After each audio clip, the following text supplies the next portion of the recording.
সুপ্রিয় দর্শক, যেটি আপনাদেরকে বলছিলাম যে আমরা প্রত্যেক লেখক সাহিত্যিক যারা এখানে উপস্থিত হয়েছেন আজকের এই বাঙালি কানাডীয় বাঙালি সাহিত্য উৎসবে তাদের মতামত বা তাদের অনুভূতি আমরা জানতে চাই। যদিও এখানে কানাডীয় সাহিত্যিকরা রয়েছেন, বাঙালি সাহিত্যিকরা রয়েছেন, তাদের কোনো না কোনোভাবে যোগসূত্র বাংলাদেশের সঙ্গেও রয়েছে। এরকম একজন মানুষকে আমরা পেয়েছি, আজকে একজন লেখককে পেয়েছি, Bhante Saranapala, right? So Bhante, would you like to say something about this festival here, literature festival?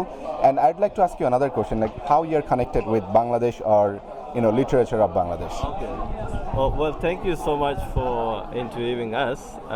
I feel very happy about this literature festival, and it was through our good friend Mr. Subrata Kumar Das, who was very fond of all my work, and so he knew that very same year we published this book Alokito Jivaner Bhumike in Bangladesh same year. So he kindly invited me to come to this festival, and so I feel very joyful, and then I was very happy to see another amazing writer here, the author, and we had a very nice conversation. And so I'm very happy to meet all the authors actually. This is amazing. Like we all are coming from the same region, right. South Asia, Bangladesh, Kolkata, India. Yes.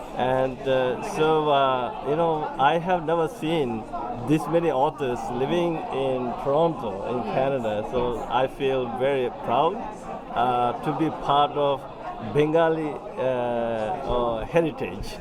So how, have you ever visited Bangladesh? Oh yeah, many times.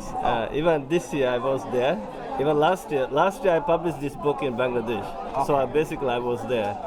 And Subrata Kumar Das and myself, we went to Bangladesh on the same day, same time.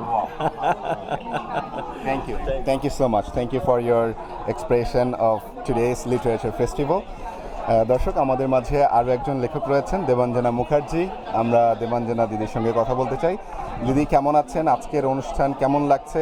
যদিও আমরা খুবই ভারাক্রান্ত বাংলাদেশের যে ঘটনাটি চলছে এখনও সেই বিষয়ে, তবুও আপনারা লেখক সাহিত্যিক, আপনাদের মধ্যে একটা সবসময় একটা তাড়না থাকে, প্রেরণা থাকে এই তরুণদের আরও কীভাবে সামনের দিকে এগিয়ে নেওয়া যায় এবং একটা ন্যায়সঙ্গত আন্দোলন হোক বা যে কোনো বিষয় হোক সেটাকে আপনারা লেখকরা সাহিত্যিকরা এগিয়ে নিয়ে যান সামনে।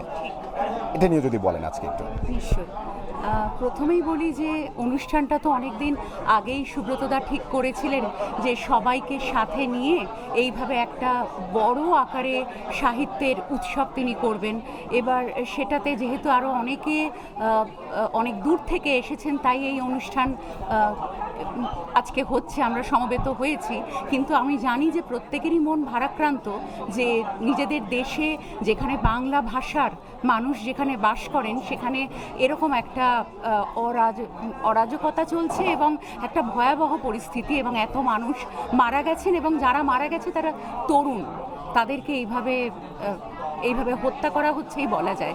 তো এই পরিস্থিতিতে দাঁড়িয়ে বলতে চাই যে এরকম ধরনের কোনো পরিস্থিতি কখনোই হওয়া উচিত নয়, সে পৃথিবীর যে প্রান্তেই হোক, কারণ তারাই আমাদের ভবিষ্যৎ। সেখানে তারাই যদি এইভাবে নিগৃহীত হয়, আহত হয়, হত হয়, সেটা তো পৃথিবীর পক্ষে একটা সংকটময় পরিস্থিতি।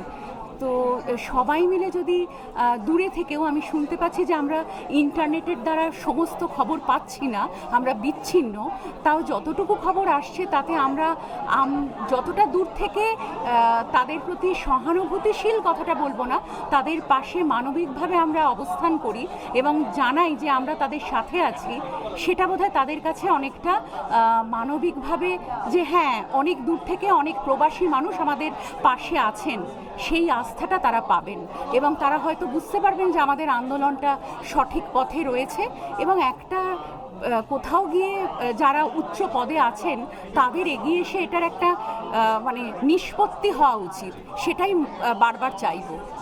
অনেক ধন্যবাদ আপনার মতামতের জন্য। আপনার লেখাগুলো নিয়ে যদি একটু বলেন আমাদের। হ্যাঁ, লেখার এই যে বইটা, যেটা 3টে কপি রয়েছে এখনও, সেটা বাকশালের উড়োচিঠি। বিভিন্ন পৃথিবীর বিভিন্ন প্রান্তে অনেক সময় থাকার সুযোগ হয়েছে। তো আমি 4.5 বছর থেকে 5 বছর লন্ডনে ছিলাম আর মেইডেন হেড বাকশারে ছিলাম। সেই সময়ের সেখানকার সামাজিক বিভিন্ন যে অভিজ্ঞতা এবং পারিবারিক অভিজ্ঞতা, সেখানে একটা জায়গায় থাকতে গেলে সেখানকার জীবনযাত্রা থেকে যে অভিজ্ঞতা, সেগুলো এক একটি ছোট ছোট আকারে এক এক দিনের ঘটনা বা এক একটা সপ্তাহের ঘটনা এই হিসাবে কাগজে বেরোতো ধারাবাহিকভাবে, সেটাই এখানে বই আকারে প্রকাশিত হয়েছে। আর বাকি দুটি বই আমার কবিতার বই, কবিতা লিখতে খুব ভালোবাসি, তারই দুটি বই। অনেক ধন্যবাদ দেবাঞ্জনা মুখার্জি আপনাকে চমৎকারভাবে বলার জন্য, অসংখ্য ধন্যবাদ।